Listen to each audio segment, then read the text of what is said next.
Come on, need I tell you what I underwent in the Philippines under the hands of those buffoons in Congress? We're not persecuting him. In the first place, he's not a very important political figure. Mars, umuwi ka na. Harapin mo dito yung kaso, ang magtago sa saya ng mga Duterte. At hindi pa tapos ang bangayan sa pagitan ni Harry Roque at ng Makabayan.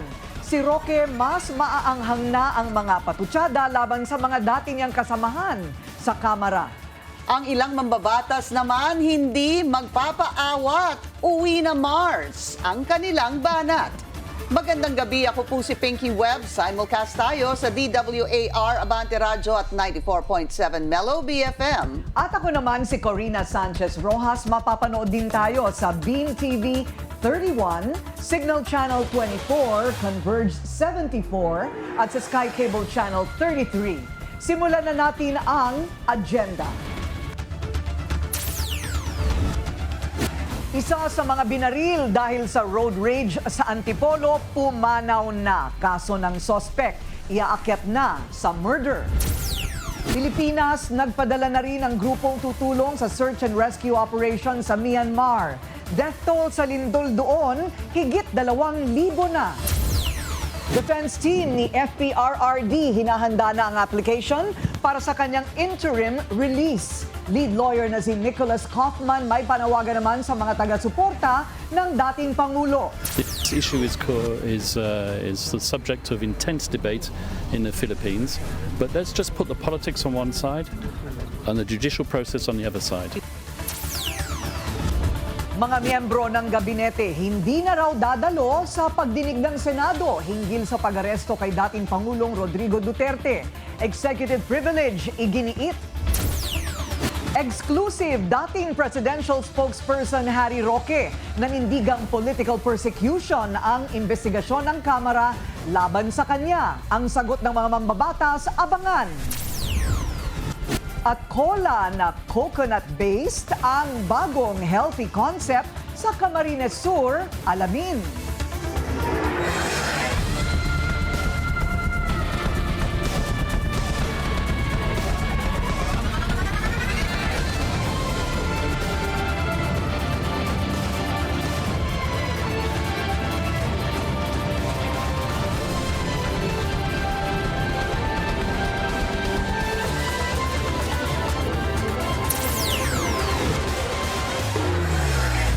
Iaakyat na sa murder ang isa sa mga kaso ng negosyanteng sangkot sa viral road rage sa Antipolo City.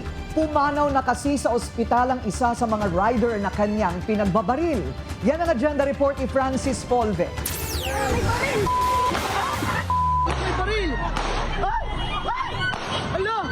Pumanaw na ang rider na napuruhan sa pamamaril ng nakaalitang SUV driver sa Antipolo Linggo ng hapon. Ayon sa Antipolo PNP, agaw buhay ang biktima nang dalhin sa ospital hanggang tuluyan na siyang pumanaw. Nakatanggap po tayo ng message po na 6 o'clock nakatanggap po tayo na expired na yung isa sa mga victims natin na nasa critical na condition. No? Si Sir Peter Guson po ay dineclared na po na patay na. Nakalabas na sa pagamutan ng anak ng biktima at ang live-in partner ng sospek. Nagpapagaling pa ang isa pang rider. Dahil sa nangyari, iaakyat daw sa murder ang isa sa mga kasong isinampa na sa piskalya. Sa investigasyon ng PNP, binabagtas ng mga rider ang Marcos Highway paluwas sa Maynila. Biglang lumabas itong black na Fortuner, no? Medyo nagmamadali. So muntik niya pong mabangga yung itong victim po natin at nagkaroon pa ng additional na gitgitan. So hanggang sa umabot po doon sa yan, binlock na nila, na-stop siya doon. Tapos bumaba yung ating suspect. Instead na magkaroon siya ng discussion, nauwi ito sa suntukan. Kitang-kita raw ng isang residente ang nangyari. Hihingi sana ng pasensya yung nakasasakyan na nakakulay white t-shirt. Pinagtulungan siya, hindi makagante yung naka-white t-shirt. Pinagbubugbog siya. Self-defense daw ito, ayon sa suspek. Naargabyado na raw siya at nakakuha lang ng pagkakataon na kunin ang baril sa sasakyan. Pero taliwas daw ito sa nakita ni Karen. Wala po, nasa kanya na mismo. Kung ano yung pinagsusuntok siya, Yun, parang hindi na makapagtimpi. Yun, inano niya na lang. Nasa baywang niya na yung baril. Nasa baywang niya na po, nakalagay dito. Kung ano'y hindi siya makaganti, pinagsusuntok na siya ng mga rider eh. Pinagtulungan siya.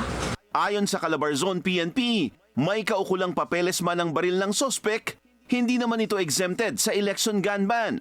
Kinumpirma ito ng COMELEC. And we are also aware doon sa nangyari din kanina, halimbawa sa may bandang Antipolo, yung road rage, and pina-verify natin initially, wala namang exemption na naibigay sa COMELEC. So kung ano yung binabanggit niyang tao na meron daw siyang dokumento, baka permit to carry o kaya license, but definitely wala pong lisensya yon. Habang mas papalapit ang halalan, mas dodoblehin daw ng PNP ang paghihigpit sa mga checkpoint para hindi malusutan ng krimen, katulad ng nangyari sa Antipolo. Para sa Agenda, Francis Polbe, Billionaire News Channel.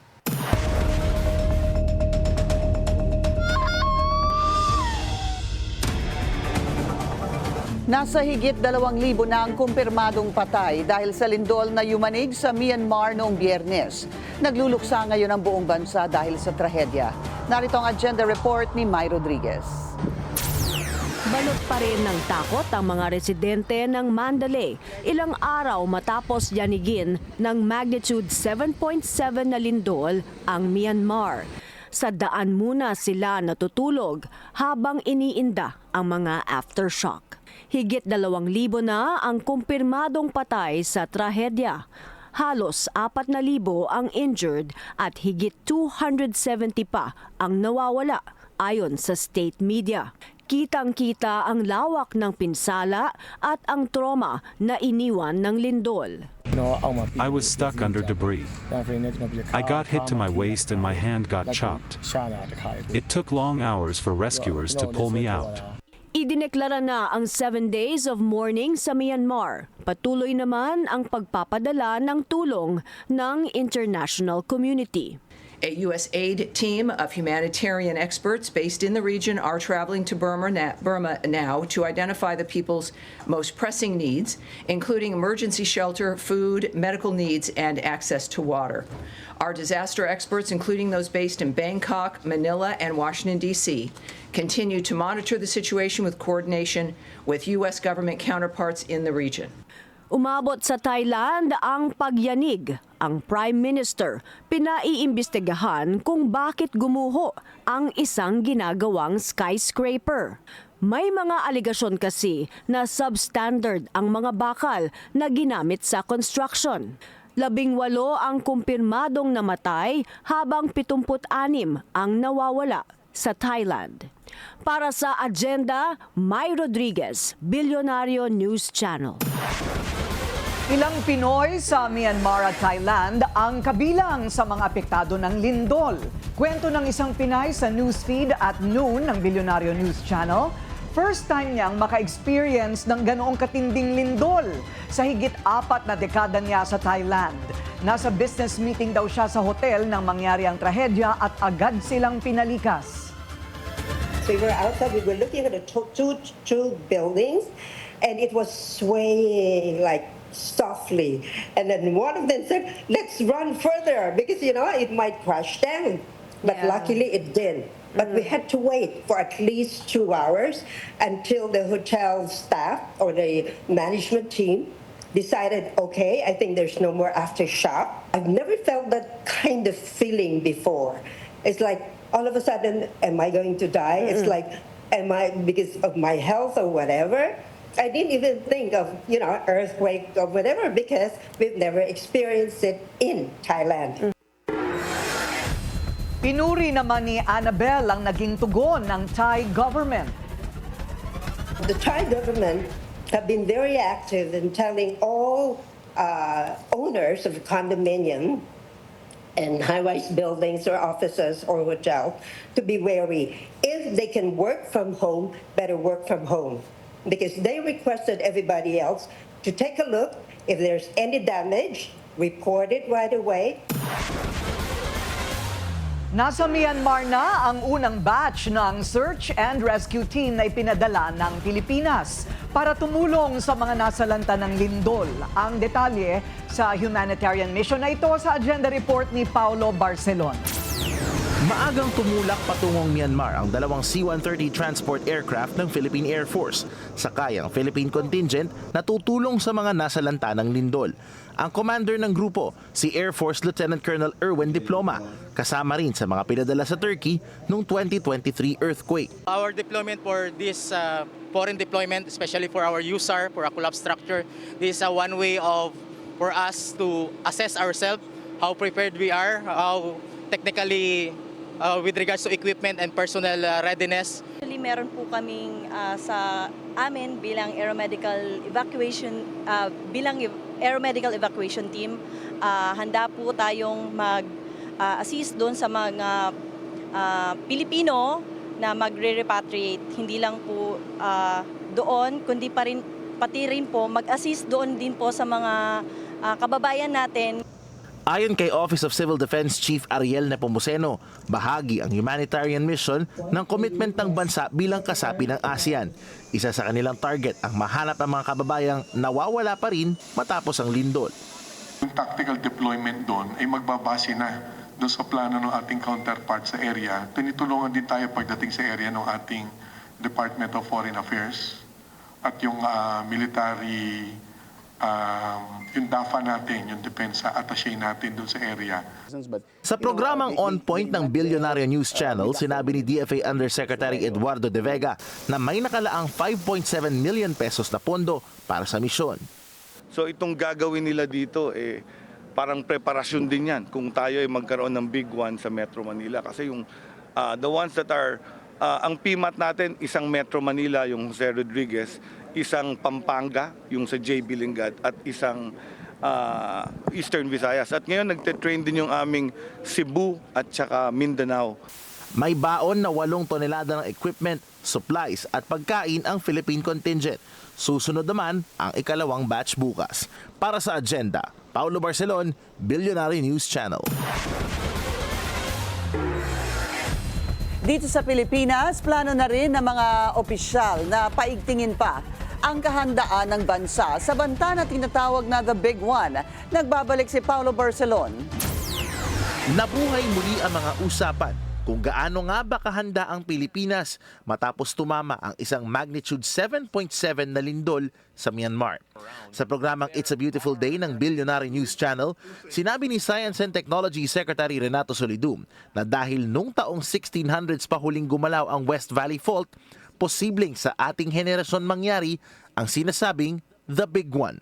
Malakas daw ang posibilidad na matindi ang maging epekto ng The Big One dahil sa mga malalaking gusali at mga komunidad na itinayo sa paligid ng nasabing fault. Without improving our resilience in terms of infrastructure, then around 50,000 deaths due to the direct impact of either collapses of houses and buildings or injury during falling episodes of concrete and other objects during the earthquake.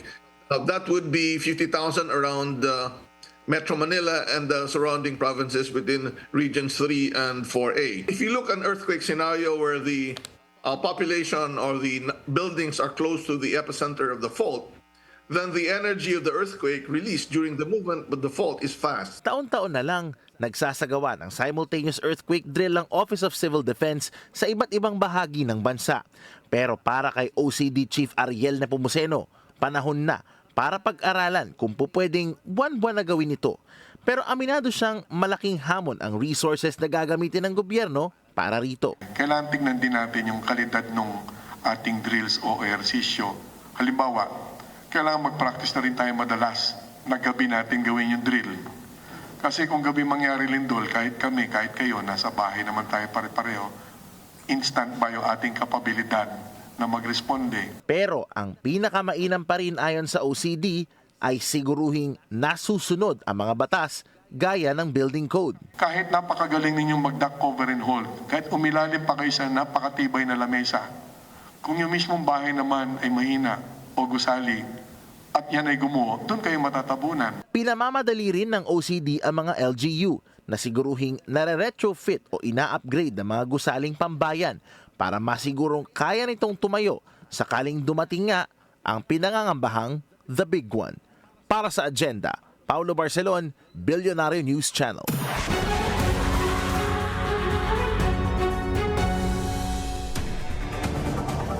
Ikinakasana ng defense team ni dating Pangulong Rodrigo Duterte ang application para sa kanyang interim release.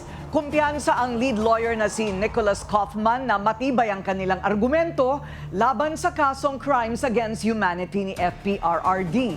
May panawagan din siya sa mga taga-suporta ng dating Pangulo.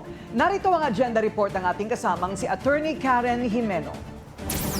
Dapat igalang ang judicial process sa pagdinig ng kaso ni dating Pangulong Rodrigo Duterte. Binigyang diin yan ng lead defense counsel ni Duterte na si Nicholas Kaufman.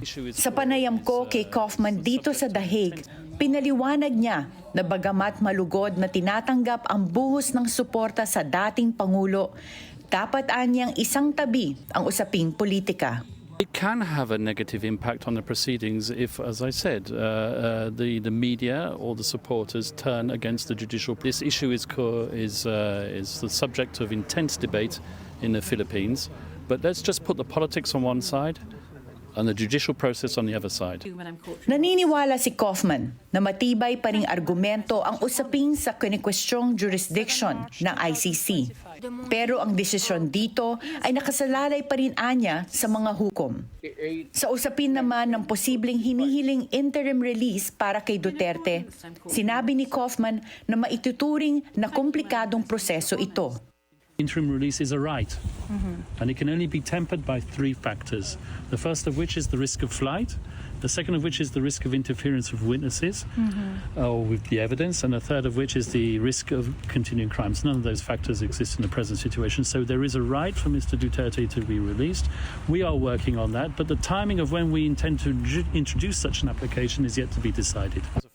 Tiniyak ni Kaufman na maayos ang kalagayan ng kanyang kliyente sa kabila ng mga adjustment nito sa loob ng detention center. Hindi naman niya masabi kung hanggang kailan tatagal ang pagdinig sa kaso ni Duterte. Pero umaasa siyang tatanggapin ng korte ang lahat ng kanyang mga isusumite sa pagtatanggol sa dating Pangulo. Mula sa The Hague, Netherlands, Attorney Karen Jimeno, Billionaire News Channel.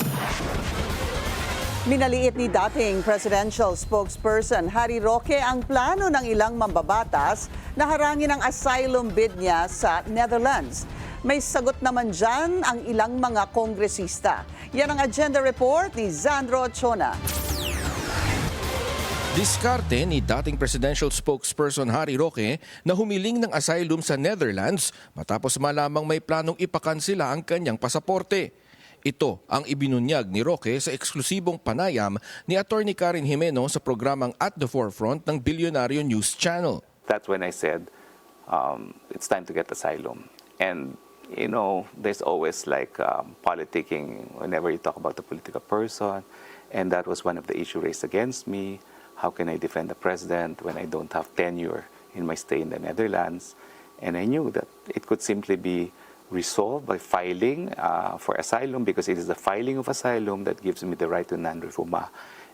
Kapag naaprubahan, mabibigyan ng opsyon si Roque para sa permanent residence o citizenship. Sa ngayon, planong harangin na Makabayan Block ang paghingi ni Roque ng asylum. Hindi naman tayo naniniwala na pinapersecute si Harry Roque. In fact, under the Duterte administration, bahagi siya ng mga nag-persecute, ng mga nagpahirap, diba, sa mga kababayan natin. Bukod sa Makabayan, may nakahaing online petition na rin para harangin ang asylum ni Roque. Pero git niya, walang bearing ang mga ito dahil hindi naman anya botohan ang pagdedesisyon para sa kanyang asylum. It's whether or not I can prove political persecution. All I have to do is to show how they conducted the hearings in the Quad Committee. Sa kanya rin daw kasi isinisisi ang paglabas ng tinaguriang Pulveron video, kaya tingin niya ito ang dahilan kung bakit daw siya pinapaharap sa Quadcom. Come on, need I tell you what I underwent in the Philippines under the hands of those buffoons in Congress? Well, anyone who watches the proceedings will know, including the 3 times when I appeared and participated for 10 hours each time and the subsequent hearings. No? What do you call that if not political persecution? Maanghang din ang mensahe niya sa mga dating nakasama sa Kamara, kaya't hinding-hindi raw siya uuwi sa Pilipinas para harapin ang arrest order ng Quadcom. Why should I? And I'm talking to my former colleagues. You know very well the meats and scope of what is covered by legislative investigation. Kung hindi, ang bobobo nyo at hopeless na kayo. Pero pinabulaanan ang paratang ni Roque ng mismong chairperson ng Quadcom. That's his opinion. We're not persecuting him. In the first place, he's not a very important political figure. Dagdag pa ni Barbers, tila naiipit na si Roque kaya kung ano-ano ang ipinaparatang nito. Ang totoo naman, the reason why he is running away is because ayaw niyang ipresenta ang mga dokumentong hiningi sa kanya dahil mabubuking siya. Yung kanyang involvement dito sa illegal na pogo, sa pag-aabogado niya dito sa mga illegal na gawain ng mga Chinese syndicates. Ayaw ng patulan ng Makabayan Block si Roque, pero may mensahe sila para sa kanya. Mars, umuwi ka na, harapin mo dito yung kaso ng magtago sa saya ng mga Duterte, at huwag mong gawin yung Netherlands na susulingan mo. No? Kaya talagang ang payo ko sa kanya, tigilan niya na yung mga kung ano mga daldal niya na hindi naman makakabuti sa kanya. Kaya siguro hindi siya magka-qualify as human rights lawyer, kasi talagang yung pinanggagalingan ng kanyang mga sinasabi ay talagang may problema, di ba? So, tingin natin, iniiwasan niya lang talaga kung ano yung dapat niyang harapin dito sa Pilipinas, and it is not basically political persecution. Dahil patapos na ang termino ng 19th Congress, hanggang June 30 na lang ang arrest order laban kay Roque. Sa isang banda, maaaring abutin ng 1.5 taon ang aplikasyon para sa asylum ni Roque. Kung ano ang mangyayari sa pagitan ng mga petsa ay aabangan ng bawat partido.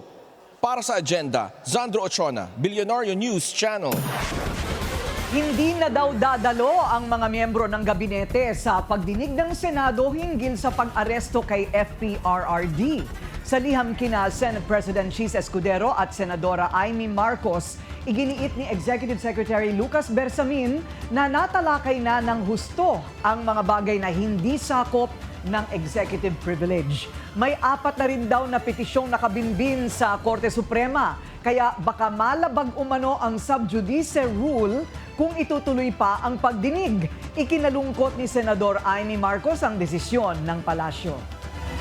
Alam niyo, maraming tanong pa rin, meeting pa rin kasi preliminary report lang naman ang kinaya ko.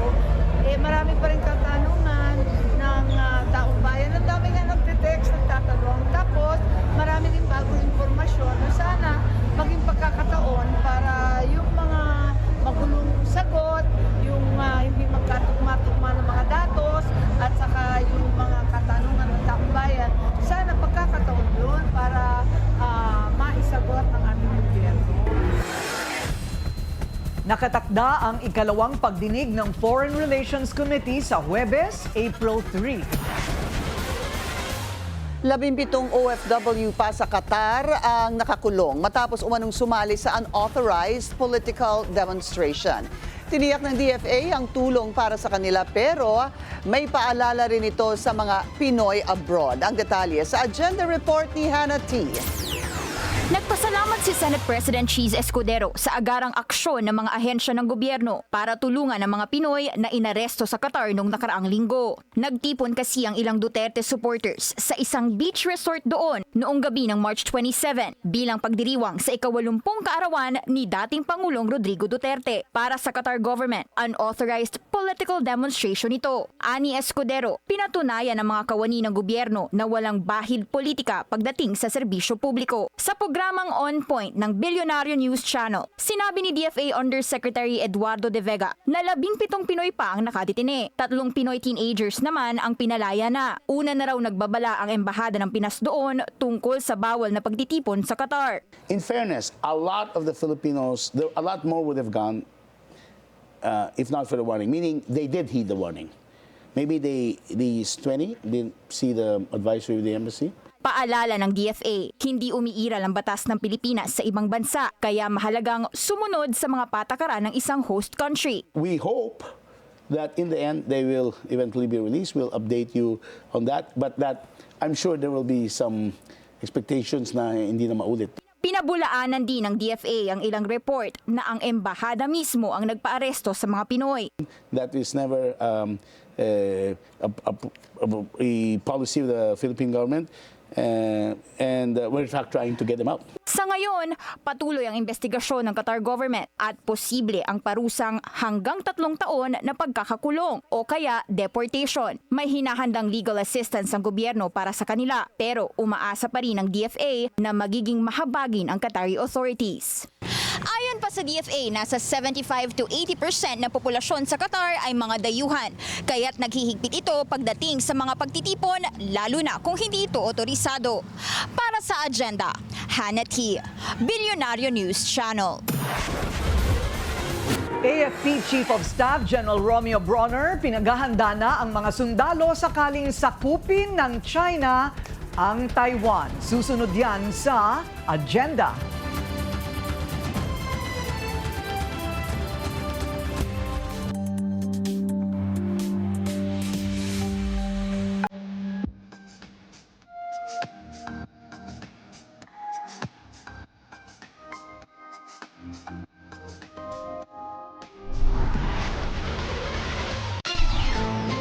Traffic check muna tayo ngayong Martes sa EDSA White Plains. Dahil holiday ngayon, mabilis ang daloy ng mga sasakyan on both lanes. Pinaghahanda na ni AFP Chief of Staff General Romeo Bronner ang Northern Luzon Command sa posibilidad na sasakupin ng China ang Taiwan. Ginawa ni Bronner ang pahayag matapos magpadala ang China ng Army, Navy, Air at Rocket Forces para sa sinasabi nitong military drill sa paligid ng Taiwan na itinuturing nitong renegade province. Ayon kay Bronner, daan-daan libong mga OFW ang kailangang sagipin sakaling sumiklab ang gulo doon. If something happens to Taiwan, inevitably we will be involved. There are 250,000 OFWs working in Taiwan, and we will have to rescue them. And it will be the task of Northern Luzon Command to be at the front line of that operation.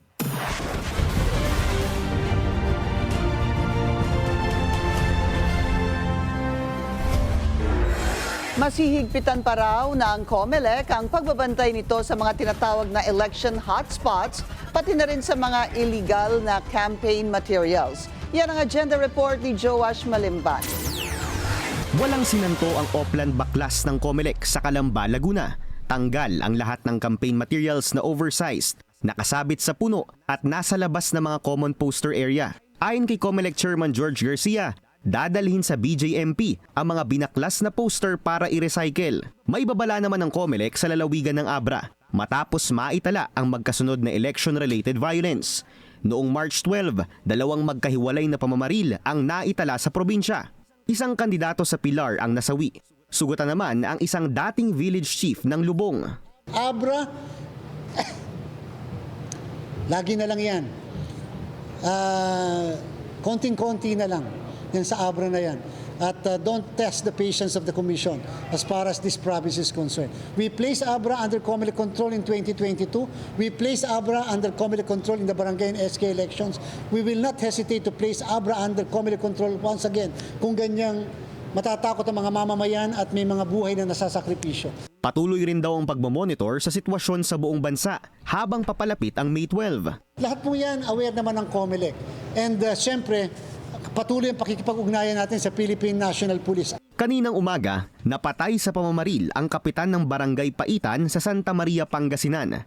Hinihintay pa ng COMELEC ang opisyal na report bago ito magbigay ng pahayag. Nakatakdang talakayin ng COMELEC sa darating na Anbank session ngayong Miyerkules ang mga nangyaring election-related violence sa iba't ibang parte ng bansa.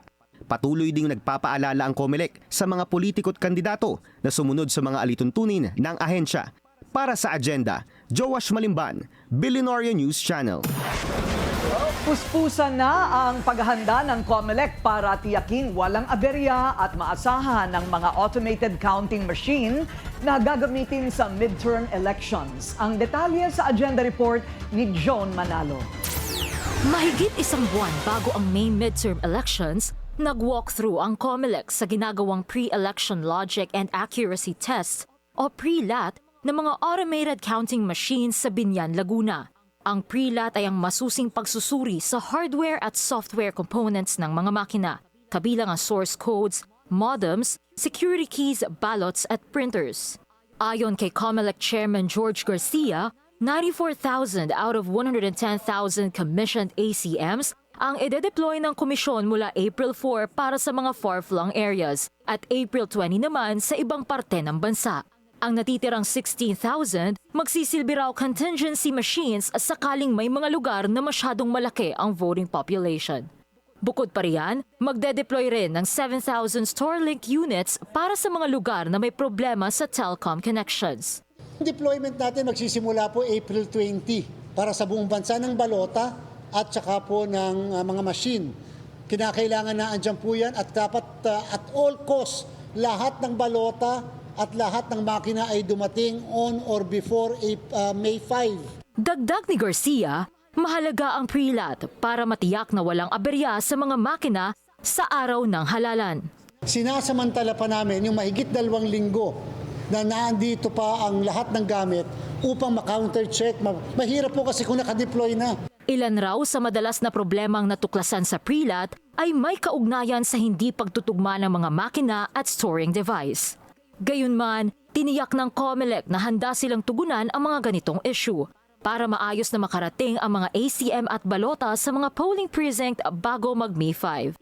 Isinasagawa rin sa Binyan Warehouse ang stress tests para sa mga USB at storing devices. Sunod na ininspeksyon ang warehouse sa Santa Rosa, kung saan isinisafekeep ang official ballots na nakatakda ng i-deploy. 18 million ballots ang subject for verification, ayon kay Garcia. Again, ang hope namin makapag-verify kami ng at least 1.2 to 1.3 million isang araw para matapos makumpleto po yan. Dadaan din ang mga ACM sa pagsusuri ng Technical Evaluation Committee o TEC sa pamumuno ng Department of Science and Technology. Kapag naaprubahan, ito ay kukumpirmahin ng TEC at isi-certify para sa deployment. Inaasahan ng COMELEC na makukumpleto ang TEC certification sa loob ng linggong ito. Sa pamamagitan ng pre-LAT at iba pang inspeksyon, sinisiguro ng COMELEC na magiging ligtas at walang aberya ang mga kagamitan nito sa darating na halalan. At sa mga susunod na araw, inaasahang mas titindi pa ang pagsusuri ng ahensya upang matiyak na magiging maayos ang botohan ngayong darating na Mayo. Para sa Agenda, Joan Manalo, Billionario News Channel. Inaasahang mainit ang bakbakan sa halalan lalo na para sa local campaign positions. At ang aksyon sa Maynila ang isa sa mga susubaybayan. Ang detalye sa Agenda Report ni Paulo Barcelon.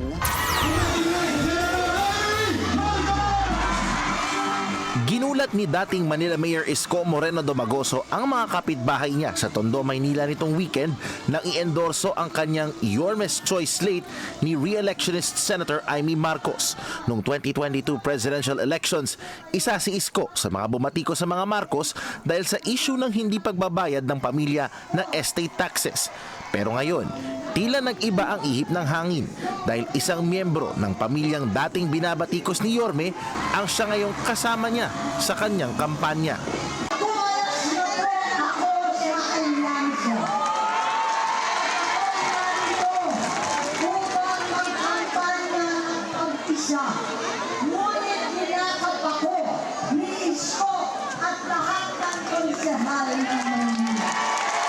Paliwanag ni Yorme, bukas naman daw sila sa pag-iendorso ng iba't ibang kandidato. Si Domagoso rin ang tumatayong pangulo ng Partidong Aksyon Demokratiko, kung saan dalawa sa mga pambato nito, sina Agri Party List Representative Wilbert Lee at si Doc Willie Ong, parehong kumalas na sa senatorial race. We can choose from administration, from the opposition, or any independent senators na kandidato. Maluwag kami, malaya kami. We wanted to help to those who wanted to be helped. Kaya pag available sila, punta sila rito, pag may pagkakataon, na-endorso namin. Hindi na raw bago ang ganitong diskarte ni Isko. Pero ayon kay political analyst Dennis Coronacion, kailangang mas palawakin pa ni Yorme ang kanyang kampanya. Kinakailangan niyang makabuo o maka-establish o makuha yung broad electoral support as much as possible from across all sectors, from various districts of the city of Manila. Kinakailangan niya kinakailangan niya mag-reach out kahit iba-iba pa ang mga pinaglalaban, mga political alignments. Makakalaban ni Isko ang incumbent mayor na si Hani Lacuna. Malalim ang hugot ni Lacuna dahil siya at ang Asenso Manileño ang nagbitbit kay Yorme mula nang sumabak ito sa vice mayoralty race noong 2007 hanggang first term niya as mayor noong 2019. Hindi tayo magpapakawala para sa kanila dahil tayo ay tapat. Hindi tayo corrupt. Tayo ay totoo. Hindi tayo manloloko. Wala nang babalik! Pero hindi lang si Lacuna at Dumagoso ang magkatunggali. May new challenger na ang misyon ay tila kapareho ng ginawa ni Isko noong 2019. Ang tibagin ang mga lumang personalidad at umukit ng bagong kasaysayan sa local politics. Ang batang sampalok at bilyonaryo na si Sam Verzosa. Sila na lang din. Kung sila na lang din, wala na talagang magbabago sa minamahal nating Maynila. Kaya sabi ko, paisa lang, pagbigyan nila ako, ipapakita ko sa kanila na posible magkaroon ng pagbabago. Tingin ni Coronacion, dapat mas palakasin ni Verzosa ang panliligaw ng boto sa distrito ni Lacuna at Dumagoso. Ang tanong doon, kaya ba ni Sam Verzosa na maligawan yung mga taga-Tondo upang bumoto sa kanya? Alam ko karamihan dyan, die hard, Isko Moreno. Pero yung distrito naman na pinanggalingan ni Mayor Hani Lacuna, kaya ba niyang sabihin natin makakuha siya ng mga boto?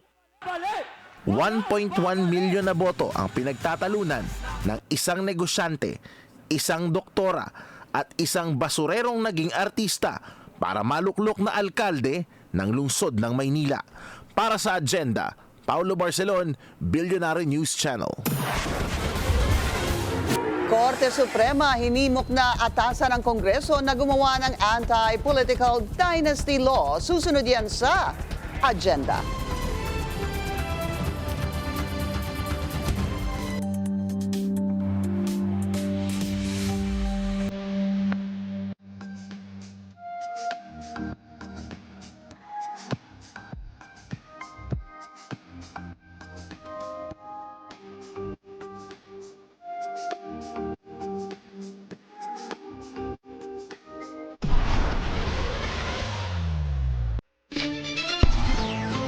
At isa pang traffic check sa elliptical road sa Quezon City naman, light to moderate ang daloy ng mga sasakyan papasok ng Commonwealth Avenue. Mabilis naman ang kabilang lane. Nagsanib puwersa ang ilang mga koalisyon para himukin ang Korte Suprema. Naatasan ito ang Kongreso na gumawa na ng batas laban sa political dynasty. Suportado ito ng ilang mga mambabatas. Yan ang Agenda Report ni Zandro Chona. Mismong ang 1987 Constitution na ang nagdidikta na dapat matiyak na may pantay na oportunidad ang lahat ng kwalipikadong Pilipino para magbigay serbisyo publiko at ipagbawal ang political dynasties sa pamamagitan ng pagkakaroon ng batas kaugnay dito. Yun nga lang, hanggang ngayon, wala pa ring definisyon kung ano ba talaga ang political dynasty at wala pang batas laban dito. Isang petisyon ang nakahain ngayon sa Korte Suprema para linawin na ito. Ako, personally, gusto ko yan, no? I-define ano ba ibig sabihin ng political dynasty, ano ba ang limitasyon surrounding the interest of a certain say clan or family in running for public office. Mas gusto ko nga na magkaroon tayo ng definition kung ano ba talaga ito. Nang sa ganun, hindi tayo tinatawag na family corporation. Tiwala ang kongresista na maipapasa ito sa ilalim ng Marcos administration. July 2022 pa nang ihain ni Kabataan Party List Representative Raul Manuel ang panukalang batas na ipagbawal ang political dynasties, pero hindi na ito umusad. Long overdue na task ng Kongreso na isabatas yan. Pero syempre dahil sa pag-dominate ng mga political dynasty sa legislative branch natin, kaya hindi talaga yan sumusulong. Pero utang kasi ito ng Kongreso sa mamamayan eh. Since 1987, nung magkaroon tayo ng bagong konstitusyon, yan na yung task for us, pero hindi pa rin nagagawa. May hamon naman ang Makabayan Bloc sa Pangulo. Hinahamon natin ang presidente ngayon na talagang ipasa, no? Magpasa ng ganitong batas na kinakailangan ng ating mamamayan. Kung totoo na gustong ma-resolve yung mga usapin na unethical talaga, no? Na may concentration of power sa iilang pamilya lamang, may concentration of wealth sa iilang pamilya lamang over the years. At habang inaabangan pa kung anong magiging pagpapasya ng Supreme Court, hinihimok nila ang taong bayan. Hinihimok natin yung ating taong bayan na this time maging critical, mapanuri, no? Discerning. Dahil sa ngayon, hindi na dapat popularity contest ang labanan. So kung sino lang yung kilala, kung sino lang yung mayaman. Nasa mga kamay din ng mga botante kung patuloy na mamamayagpag ang political dynasty sa bansa dahil hindi naman sila mananalo kung hindi sila iboboto. Para sa Agenda, Zandro Ochona, Billionario News Channel. Ilang beses nang nagbabala ang mga eksperto laban sa mga katakot-takot na epekto ng fake news. Kabilang ang kakayahan nito na magmanipula ng opinyon ng publiko. Kaya ang mga survey firm nag-iingat na rin. Narito ang ikalawang bahagi ng special report ni George Cahiles.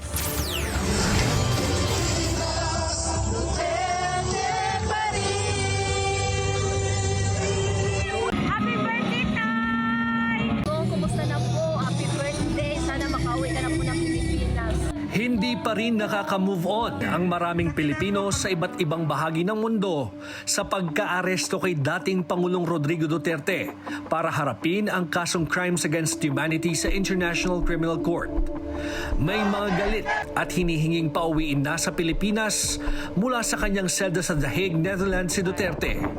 At meron namang nananawagan pa rin ng hustisya para sa libu-libong pinatay sa ilalim ng gera kontra droga. Isang survey ng social weather stations na kinomisyon ng think tank na Stratbase ang nagsabing 51% ng mga Pilipino ang sang-ayong managot si Duterte sa mga nangyaring pagpatay sa ilalim ng war on drugs. Kapansin-pansin rin sa survey na halos kalahati rin ng mga taga Mindanao na baluarte ng mga Duterte ang pabor sa accountability ng dating Pangulo. Pero ang survey na ito isinagawa noong February 15 to 19 o 3 linggo bago pa siya naaresto. We just wanted to ask it when nobody was discussing it because it's the best time. It's what is in the heart of the public without anyone institutionally, anyone organized way of shaping our narrative or the way we view information. Consistent ang resultang ito sa nakaraang mga survey kung saan lumalabas rin na higit sa kalahati ng mga Pilipino ang gustong makipagtulungan ng pamahalaan sa investigasyong isinasagawa noon ng ICC hinggil sa madugong gera kontra droga. Kung titingnan ng ingay sa social media ng maaresto si dating Pangulong Duterte, mas nakita ang hating opinyon ng mga Pilipino sa issue. Kaya nang tanungin ng Stratbase kung magko-commission ba sila ng follow-up survey hinggil sa pagpapanagot sa dating Pangulo. Maybe this is not the right time to ask because the question was about those cases and in relation to the person that is being perceived as the mastermind of those killings. So we might ask this again without people waiting for it. Because you tamper with the research. We're trying to get a snapshot. I always say that, a snapshot of how the public feels with an issue. And we have noticed so much disinformation. Kumalat ang napakaraming maling impormasyon at balita sa social media. Sa ulat ng Check.ph, isa sa mga fact-checking group sa bansa, karamihan sa mga mali o misleading na impormasyon na na-identify nila ay naipakalat sa Facebook at TikTok. Kasama rito ang mga bogus quotes, misleading videos at AI-generated contents. Ayon sa grupo, sa mga mali at gawa-gawang impormasyon, pinalalabas na biktima ng injustice ang dating Pangulong Duterte para makakuha ng simpatya sa publiko. Sabi nga nila, everyone is entitled to their own opinion, pero ibang usapin kung hahayaan natin na ang ating paniniwala ay maaapektuhan ng maling impormasyon na sadyang ipinapakalat para sa kapakinabangan ng ilan lamang. Payo ng mga eksperto maging mapagmatsyag, mapanuri at panatilihing bukas ang isipan sa pagtukoy ng peke sa totoo sa mga nababasa, naririnig at napapanood sa social media. Para sa Agenda, George Cahiles, Billionaire News Channel. Bumulusok ang suporta sa administrasyon sa unang 3 buwan ng taon ayon sa survey. Ang mga umaasang gaganda ang ekonomiya, kumonti rin. Yan ang Agenda Report ni Hannah T. Lumalalim ang hinanakit ng publiko sa gobyerno at ito'y nagmumula raw mismo sa mga edukado at mas nakakaangat sa buhay. Sa bagong pahayag survey ng Publicus Asia para sa first quarter ng 2025, halos 2 sa bawat 3 Pilipino ang may negatibong sentimiento tungkol sa direksyon ng bansa. Ito raw ang pinakamababang national outlook mula pa noong 2022. If we will sum it up, we can see that 66% or 2 in 3 Filipinos are have that kind of pessimistic sentiment. Mula sa 28% sa huling quarter ng 2024, bumulusok ang pro-administration support sa 15% na lang ngayon. Ito ang pinakamatalim na pagbaba ng suporta sa administrasyon sa historya ng survey. Kabilang sa mga sektor na lalong naging negatibo ang pagtingin sa gobyerno, mga college graduate at nasa high-income household. Sa high-income respondents, 51% ang naniniwalang lalala pa ang kanilang kabuhayan. 46% naman sa college graduates ang umaasang mas sasama pa ang kalagayan sa mga susunod na buwan. Bumabari ng percentage ng mga umaasang gaganda ang ekonomiya. Mula 48%, ngayon 32% na lang. Perhaps what we need to see what would be the government's actions in the next 2 to 3 months, and then we will see how the voters will perceive the actions or the policies of the government. Sa ngayon, wala pang tugon ang Malacanang sa survey. Pero sa kabila ng pag-iba ng pulso, ang magkaibigang sina Tanya at Daniela naniniwalang lumalalim ang kawalan ng tiwala hindi lang sa gobyerno, kundi sa buong political landscape sa Pinas. I think makaka-apekto po siya in a way na yung iba po is hindi na po sila mag-vote. Kasi wala na po silang nakikitang magandang part ng, nanganganditato ngayon. Parang binibigyan na lang ng choices, parang binibigyan na lang ng 2 sides yung mga tao. Kaya hamon nila sa mga botante sa halalan, maging mas mapanuri sa pagpili ng mga kandidato. Para sa Agenda, Hannah T. Billionaire News Channel. Cola pero coconut-based ang bagong healthy concept ng Camarines Sur. Susunod sa Agenda.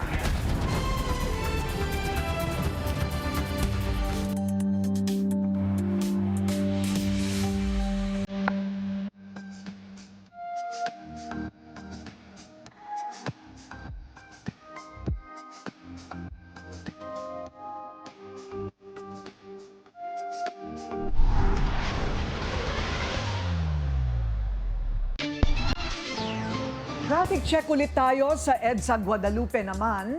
Mabilis ang daloy ng mga sasakyan sa north and southbound lanes. Summer na, kaya tinaasahang masiinit pa ang panahon sa mga susunod na linggo. Kaya naman may payo ang mga otoridad sa mga motorista. Chill lang po sana tayo. Narito ang Agenda Report ni Joan Manalo.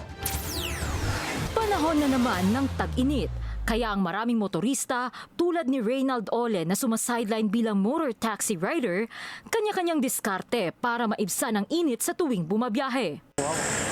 Grabe yung uhaw. Saka mas sobrang nakakapagod kasi pagka may init eh. Iba yung yung tindi talaga pagka may init yung panahon. Minsan humihinto ako sa mga tindahan kung may mabibili ng soft drinks, ganyan. Pantawid uhaw ba?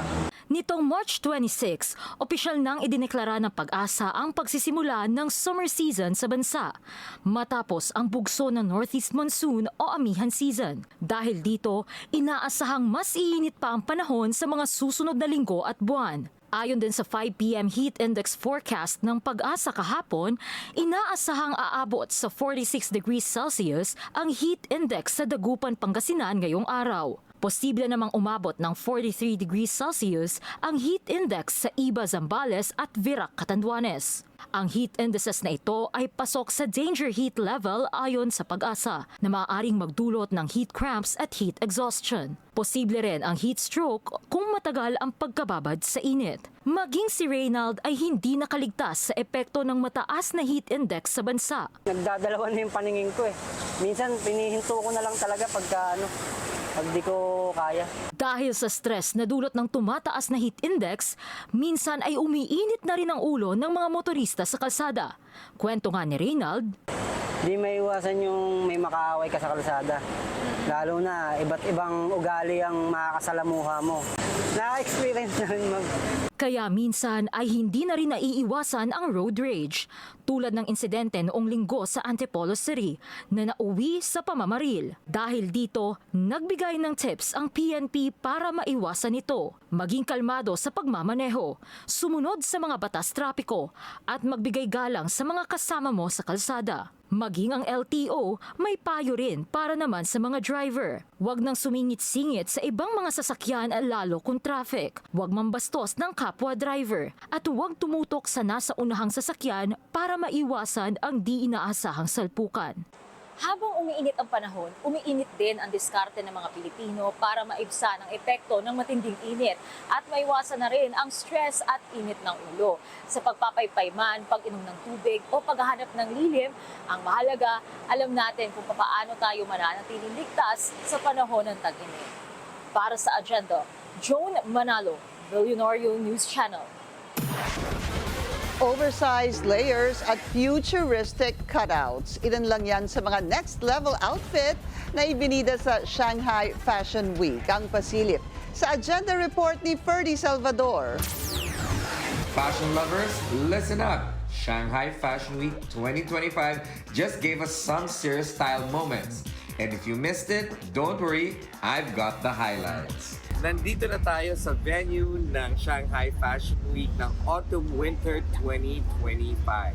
So, andito na tayo sa venue. Papasok kami sa may VIP section para walang pila because only for Billionaire News Channel, palaging VIP.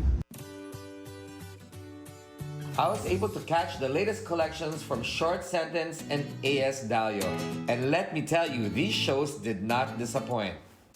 Short Sentence, the brainchild of Shanghai-based designer Guan Lin, showcases a playful fusion of casual and structured style. Models rocked oversized layers, asymmetrical cuts, and bold pops of color.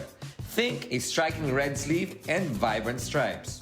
I am with my friend Bim. Siya ay isang pinaka-famous na influencer sa Vietnam.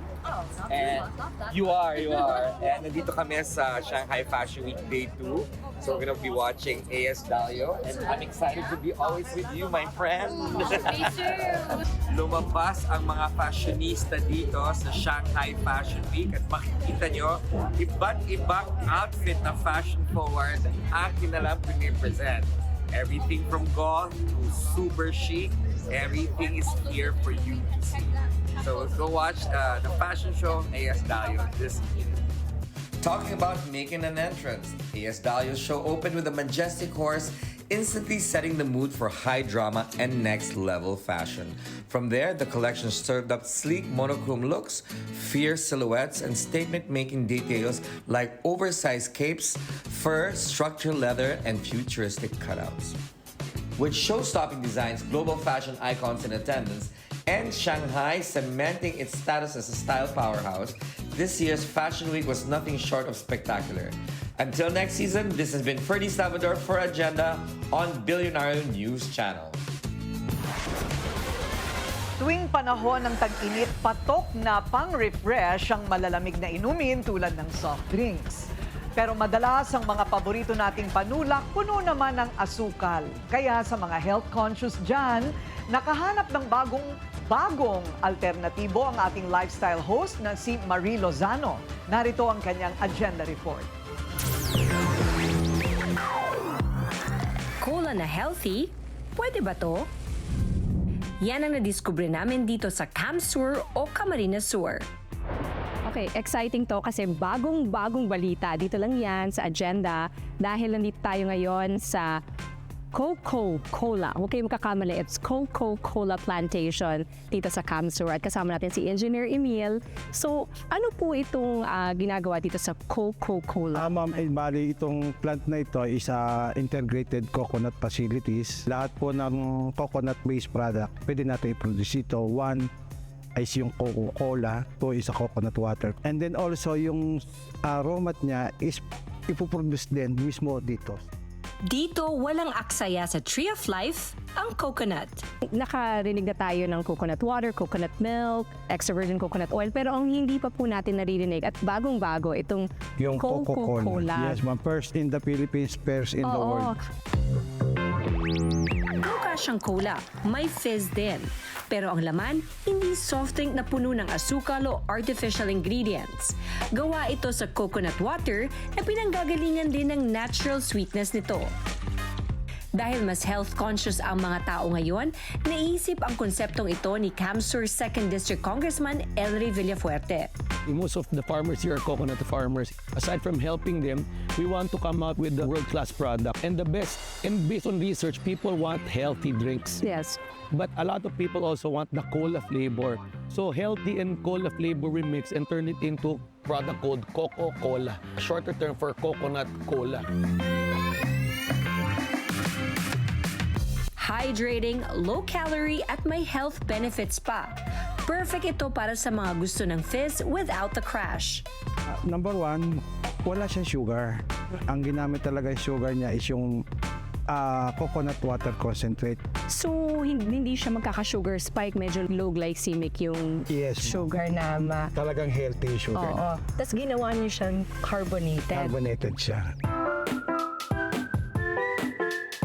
Kulay pa lang, mukha na siyang Coca-Cola. Amoy coconut. Yes po. Okay, cheers. Cheers, ma'am.